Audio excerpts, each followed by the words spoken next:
আমি দেখেছি অত্যন্ত আন্তরিকতাপূর্ণ, আমি তাদের মধ্যে সে উৎফুল্লতা দেখেছি। আমি আশা করি আল্লাহর রহমতে যদি আমাদের নেতৃবৃন্দ যদি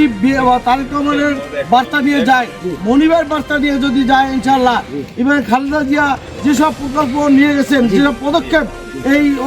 দক্ষিণ অঞ্চলের মানুষের জন্য নিয়ে গেছেন, এই বার্তা যদি আমরা পৌঁছে দিতে পারি, তাহলে আমরা আশা করি আল্লাহর রহমতে আপনাদের বেতাগি থেকে আল্লাহর রহমতে কাস্টিং ভোটের আমার মনে হয় 80 থেকে 85%।